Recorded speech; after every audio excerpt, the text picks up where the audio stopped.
All right. Okay, welcome to Comic Artist Pro Secrets.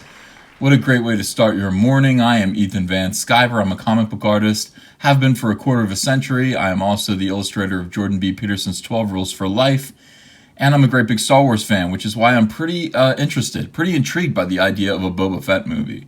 I have to admit, this information has only been in the mainstream Star Wars news for about 2 days now. This is day 2, and rumor has it that James Mangold is going to direct this thing. James is something else. He's done a couple of movies that I found to be actually legitimately very, very good. I haven't seen Logan, which is what people mostly in this fandom attribute to him, and people say that's great too. So look, this is all reason to be optimistic.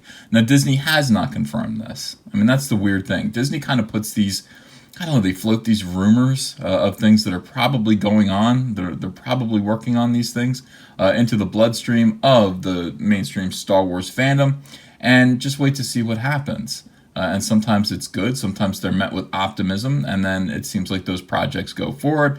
And then sometimes they're met with howling outrage, such as when Kathleen Kennedy, Cray Cray KK, in France, announced that there's going to be a Lando Calrissian movie, around the same time that John Kasdan, son of Lawrence Kasdan, and apparently a sexual adventurer, announced that Lando Calrissian was pansexual, and that he wanted to make babies with his droids, to put it in a family-friendly way. Shortly, 3 hours later, Kathleen Kennedy came out and said, no, they mistranslated what I said in France. I asked for a buttered croissant, and they thought that I said that there was going to be a Lando Calrissian movie. No Lando Calrissian movie, not at all. And that was probably for the best. The outrage cooled down for a little while. I have to imagine that Dong Lover, who was probably floating around in his pool, got this news about a Lando Calrissian movie after seeing the projections for the box office returns of this movie and some of the middling to bad kind of reviews for Solo. He immediately decided, hey, I am in the music video business as Childish Gambino. I am not Lando Calrissian. And probably never will be again. So that rumor was squashed. In the meantime, the Obi-Wan Kenobi movie rumors that I approve of, by the way, and somebody who was a staunch critic of Star Wars at Disney, I actually say the Obi-Wan Kenobi movie is probably the best idea for them at this point. You've got Ewan McGregor, and he's aged a little bit, which is nice since the original prequel trilogy. He might make a nice. It might be nice to see him return to that character, and let's tell the story of how he's lived in the deserts of Tatooine, watching over young Luke Skywalker, maybe his interactions with Uncle Ben and Aunt Beru, and all of that. I mean, I think that might be, I think that might be kind of cool. So that makes sense. Now, Boba Fett also, even though Boba Fett, there's almost nothing known about Boba Fett, everyone loves him. Everyone loves him. They loved him since he premiered in the Star Wars Holiday Special back in 1978. So did I. By the way, the Star Wars Holiday Special is looking more and more like canon every day. We're going to have to take it much more seriously as more of these Disney flops come out. It is, the original cast, and they're all performing, well, I mean, they're performing like they're, well, it was 1978. It was the disco era. It was the Moon and the Spoon and all that. They're all behaving as though they're under the influence of something. That's okay. It's still great to hear Carrie Fisher sing about Life Day to the tune of the Star Wars theme by John Williams. It comes to some crashing, cacophonous point, right, yeah.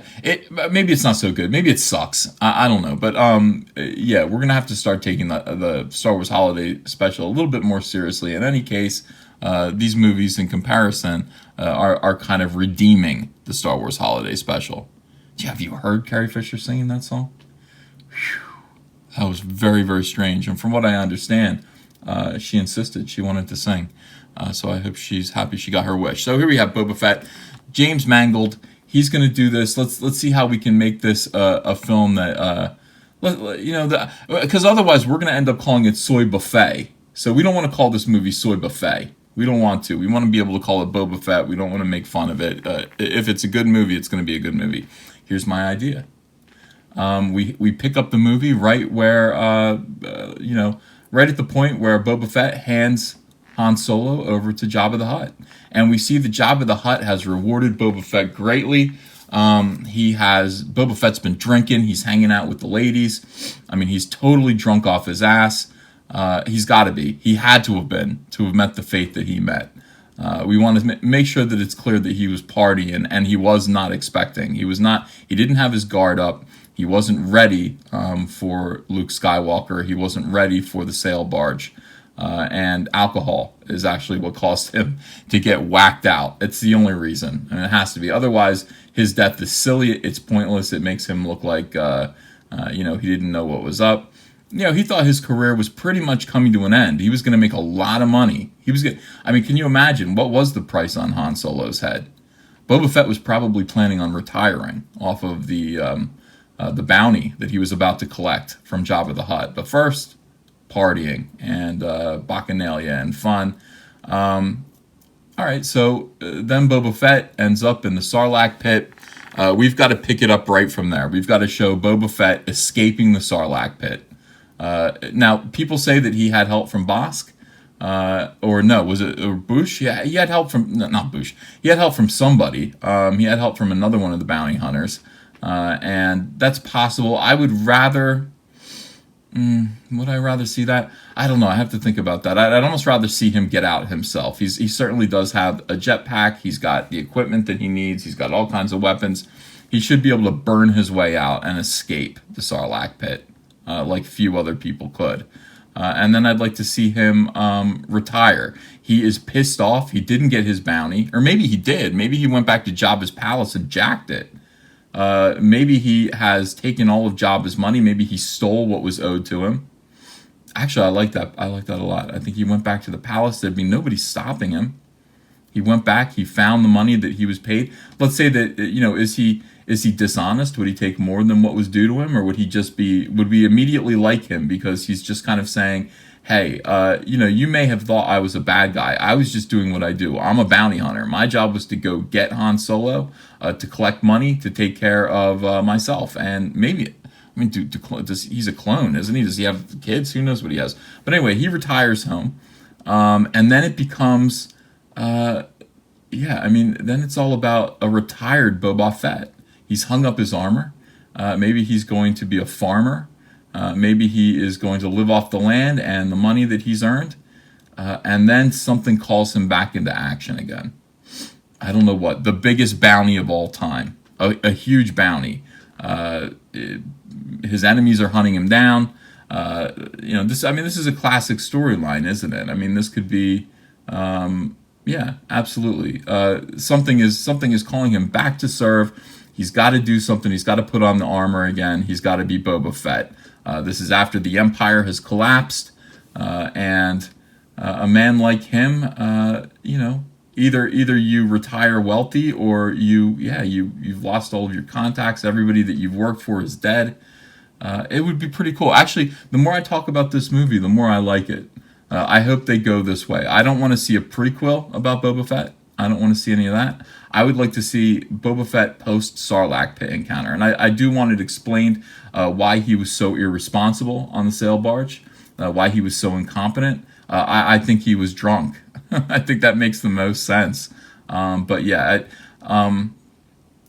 think it would be pretty cool. It would be kind of like a Clint Eastwood movie in this case. And I think James Mangold is just the man to do it. So tell me what you think about this Boba Fett idea. Are you excited about it? Could you get excited about a Boba Fett movie by Disney? We're critical of what they're doing, but I want to see them. Here's the thing. I love Star Wars. I will always love Star Wars. Always. They can't take that away from me. Those movies still exist. The characters exist. Not only do great versions of these characters exist, obviously, in the movies, but even better versions exist in my imagination. And in the imaginations of most of the kids who grew up to be my age, who played with the action figures all through the 1970s and 80s. We love these characters and we do have ideas for them. So is Disney capable? Can Disney do it? Can Disney produce a great Boba Fett movie? Of course they can. Of course they can. And damn it. I mean, even after Solo's disgusting, Solo was disgusting. Even after that movie disappointed, I expected it to disappoint. I expect everything that Rian Johnson does to be insulting and outrageous. But I'm going to keep my eyes on this.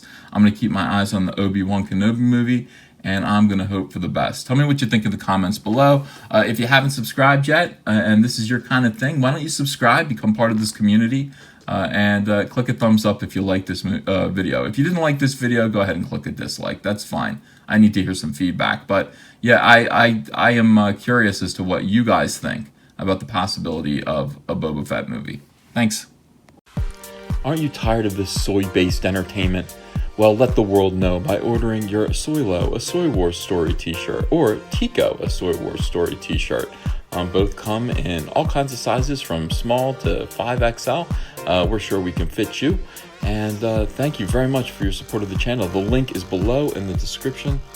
Man, it's exciting. Suddenly I'm a t-shirt merchant as well. Humble Frog, Ink, and t-shirt merchant. Thanks, guys.